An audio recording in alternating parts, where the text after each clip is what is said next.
Hello everyone, welcome to re academy. So इस particular video में हम लोग देखने वाले हैं एपीएफसी जो वैकेंसी है उसके रिगार्डिंग बहुत सारे स्टूडेंट की क्वेरी है, वो है डिज़ायरेबल क्वालिफ़िकेशन की। तो जो डीक्यू की जो क्वेरी है उसके रिगार्डिंग बहुत सारे कमेंट आए थे। तो उस क्वालिफ़िकेशन का क्या मतलब है और क्या बेनिफिट मिलता है आपको एग्जामिनेशन में, उसके बारे में हम लोग यहाँ पे डिस्कस करने वाले हैं। देखिए आजकल ना एक ट्रेंड है, आजकल जो भी एग्ज़ाम आ रहे हैं उनमें सब में, और ख़ासकर वो जो कभी कभी आते हैं उनमें सब में डिज़ायरेबल क्वालिफ़िकेशन मांगी जाती है। फॉर एग्ज़ाम्पल ऐसे अदर और एग्ज़ाम है, जैसे कि अगर कई बार इसरो एग्ज़ाम लेती है, इसरो का जो एग्ज़ाम होता है, ठीक है, डीआरडीओ का एग्ज़ाम होता है, अदर किसी भी एग्ज़ाम होता है, तो वहाँ पे ना डिज़ायरेबल क्वालिफ़िकेशन दिया ही होता है कि अगर आपके पास है तो आपको यहाँ पे बेनिफिट मिलेगा। तो एपीएफसी एग्ज़ाम में क्या सिनेरियो है डिज़ायरेबल क्वालिफ़िकेशन का, वो हम यहाँ पे देखने वाले हैं। लॉजिकल तरीके से देखेंगे जैसा कि हमेशा करते हैं हम लोग।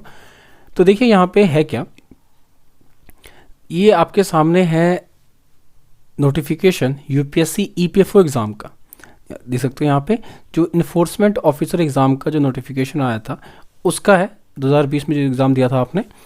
और यहाँ पे जो क्वालिफ़िकेशन मांगी गई थी वो आप देख सकते हो, इसेंशियल क्वालिफ़िकेशन में सिंपल क्या था, bachelors degree in any subject.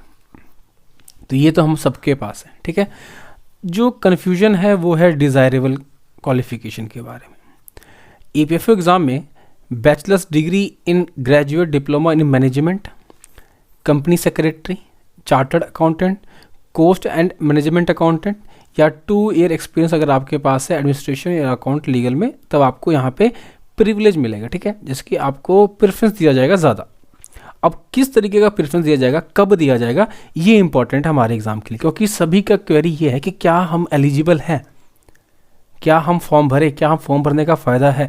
ऐसा तो नहीं है कि हम फॉर्म भर रहे हैं, तैयारी कर रहे हैं और डिज़ायरेबल क्वालिफ़िकेशन वाले लोग बेटे लेके चल जाए और सभी उन्हीं का सिलेक्शन हो जाए, हम पीछे रह जाएं।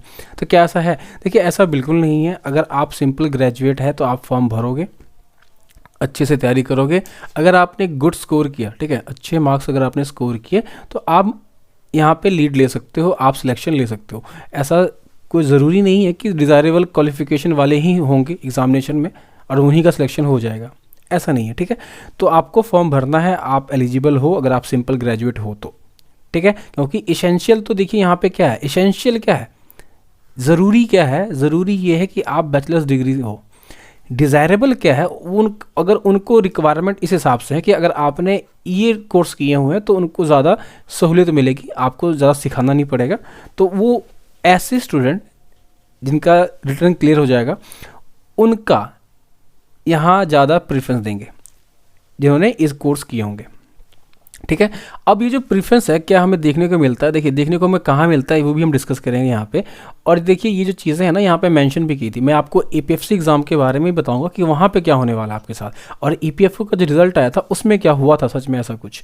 तो यहाँ पे देखिए, यहाँ पे जब आप देखोगे तो क्वालिफिकेशन का जो पेज था,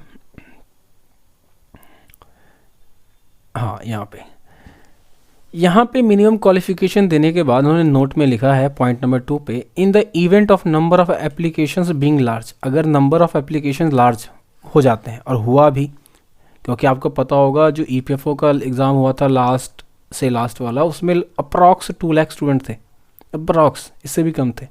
लेकिन इस बार जो एग्ज़ाम हुआ उसमें 9 लाख प्लस स्टूडेंट एग्ज़ाम का फॉर्म भरे थे, और लगभग हाफ, जो कि यूपीएससी का ट्रेंड है, ठीक है, लगभग हाफ इतने स्टूडेंट यहाँ पे एग्ज़ाम देने गए भी थे। तो यहाँ पे नंबर ऑफ एप्लीकेंट बहुत ज़्यादा थे, ठीक है। तो वहाँ पे वो लोग क्या करते हैं, वो लोग कमीशन अडॉप्ट करते हैं शॉर्ट लिस्टिंग क्राइटेरिया को, to restrict the number of candidate to be called for interview. देखो, to be called for interview मतलब इंटरव्यू के लिए करते हैं, ये जो क्राइटेरिया है, ये बात आपको याद रखनी है। यहाँ पे इंटरव्यू से पहले ये कर लेते हैं ये काम, ठीक है। To a reasonable number by any or more to the following method. अब मेथड क्या यूज़ करते हैं शॉर्ट लिस्टिंग करने का, वो यहाँ पे साफ साफ बताया उन्होंने। और पहला ही ऑप्शन है यहाँ पे आपका है on the basis of desirable qualification. अब आपको वीडियो देखिए यहाँ पे स्किप करके भागना नहीं है कि एपीएफसी के बारे में बता रहे हो, टाइम वेस्ट कर रहे हो, ये एपीएफसी का भी होने वाला है। मैं आपको एपीएफसी का भी नोटिफिकेशन दिखाऊंगा जो आपका 2015 में वैकेंसी आई थी, ठीक है, सेम चीज़ें हैं। तो शॉर्ट लिस्ट करने का जो पहला मेथड है वो अपनाएंगे कि डिज़ायरेबल क्वालिफिकेशन किसकी है। अगर देखिए टोटल 421 सीटें थी ईपीएफओ में, और जो रिज़ल्ट दिया गया था वो दिया गया था 1337 के आसपास, मतलब ठीक है, मतलब कि 3.1 टाइम्स ज़्यादा थे, ठीक है, 421 में 3.1 टाइम्स ज़्यादा थे, तो इतना रिज़ल्ट दिया गया। अब ये जो 1337 स्टूडेंट थे, ठीक है, उनमें हो सकता है, पहले हम ये चीज़ डिस्कस करते हैं, हायर एजुकेशन क्वालिफिकेशन, ठीक है, ये भी देखना है आपको कि on the basis of higher education. ऐसा नहीं है, मैंने आपको ईपीएफओ की जो वैकेंसी आई थी उस टाइम भी बताया था मैंने आपको कि ऐसा नहीं है कि अगर एसेंशियल क्वालिफिकेशन में बैचलर्स मांग रहे हैं, ठीक है, तो आपने बैचलर्स का बता देना है, हायर क्वालिफिकेशन नहीं बतानी है, छुपा लेनी है। अगर आपने मास्टर्स किया है, कोई भी आपके पास हायर एजुकेशन क्वालिफिकेशन है, तो आपको मेंशन करना चाहिए, ठीक है, क्योंकि यहाँ पे आपको प्रेफरेंस मिलेगा। इसके अलावा अगर किसी भी रिलेवेंट फील्ड में आपने मिनिमम प्रिस्क्राइब जो एडवर्टाइजमेंट में बताया गया है उसमें अगर आपके पास हायर एक्सपीरियंस है तो वो भी आपको मेंशन करना चाहिए, ठीक है।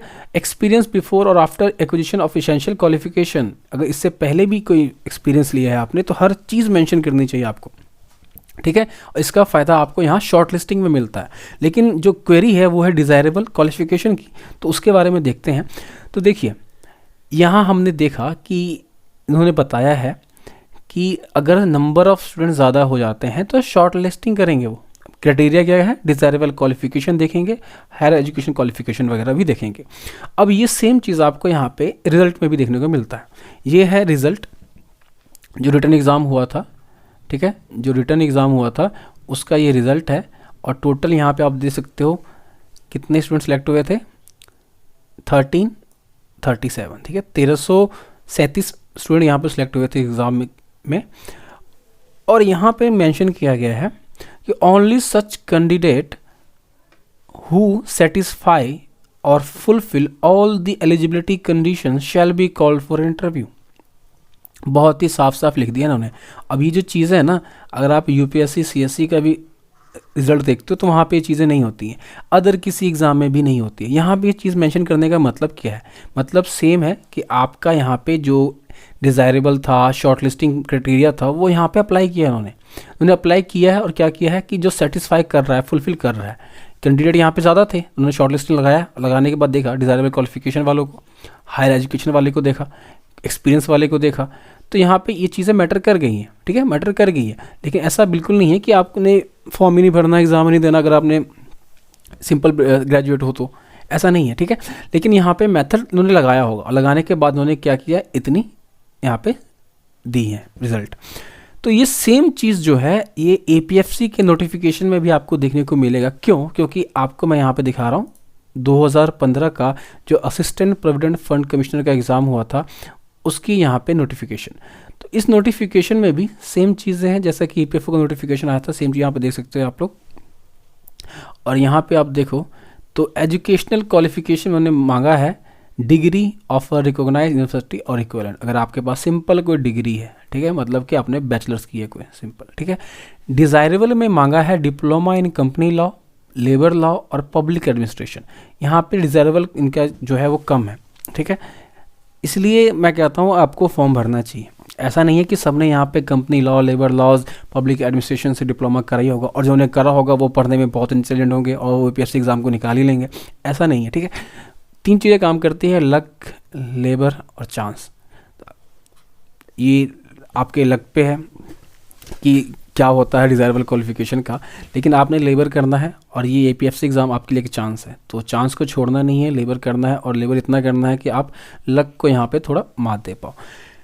तो यहाँ पे भी क्या है, डिज़ायरेबल क्वालिफिकेशन में diploma in company law, labour laws, public administration, और यहाँ पे भी साफ साफ मेंशन किया गया है। यहाँ पे आप जब स्क्रॉल करके नीचे आओगे तो सेम चीज़ मेंशन की गई है। एसेंशियल क्वालिफिकेशन के बाद in the number of event of number क्या होंगे, ज़्यादा हो जाएंगे एप्लीकेंट तो शॉर्ट लिस्ट करेंगे। और करने का तरीका क्या होगा, डिज़ायरेबल क्वालिफिकेशन देखेंगे, हायर एजुकेशन देखेंगे, एक्सपीरियंस देखेंगे और by holding a recruitment test, तो टेस्ट तो ले ही रहे हैं। उसके बाद अगर कोई, और देखिए एक चीज़ और ये क्या काम करती है, ये काम कैसे करती है, जब टाई हो जाता है, अगर मान लीजिए दो स्टूडेंट हैं उनके सेम मार्क्स आ रहे हैं, ठीक है, जब टाई हो जाता है ना एग्ज़ाम में सेम मार्क्स आ रहे हैं, तब वहाँ पे आपको ये देखा जाता है, ठीक है। तब आपको देखा जाता है कि डिज़ायरेबल क्वालिफिकेशन देखो भाई किसका है, तो उसको प्रेफरेंस दे देते हैं। हायर एजुकेशन किसका है, तो वो उसको प्रेफरेंस दे देते हैं। लेकिन ये सब लक की बात है, आपको छोड़ना नहीं है इस एग्ज़ाम को। इसलिए यहाँ पे कहा गया है therefore mention all his her qualification and experience in the relevant field over and above the minimum qualification। इसीलिए आपके पास जो भी रिलेवेंट आप इंफॉर्मेशन है, क्वालिफिकेशन है, एक्सपीरियंस है, हर एक चीज़ को आपने अच्छे से लिखना है, मेंशन करना है, क्योंकि ये आपके रिजल्ट में मैटर करता है, ठीक है। तो उम्मीद करता हूँ कि यहाँ पे आपको एक क्लियर आइडिया लग गया होगा कि डिज़ायरेबल क्वालिफिकेशन का क्या मतलब है, कहाँ ये मैटर करता है, कहाँ इफेक्ट करता है आपके रिजल्ट में। लेकिन मैं आपको फिर से यही कहूँगा कि ऐसा नहीं है कि इस कारण आपने एग्ज़ाम नहीं देना है। लक, लेबर और चांस है, लेबर करना है और इतना अच्छा करना है कि आपके लिए मैटर ना करे डिज़ायरेबल क्वालिफिकेशन का, ठीक है।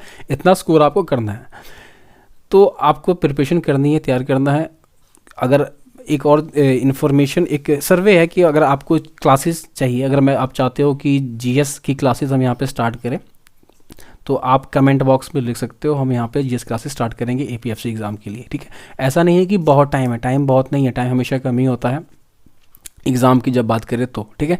तो यहाँ पे आपको एग्ज़ाम की प्रिपरेशन जितना टाइम मिला उसको अच्छे से यूटिलाइज़ करना है। अगर आपको क्लासेस चाहिए, इसके लिए मैंने आपको प्रीवियस वीडियो में बताया है कि सारी वीडियोस एपीएफसी एग्ज़ाम के लिए जो भी रिलेवेंट इन्फॉर्मेशन है उसकी रिगार्डिंग 4 और 5 वीडियोज़ में मैंने सारी डिटेल कंप्लीट कर ली हैं, वो आप जाकर देख सकते हो।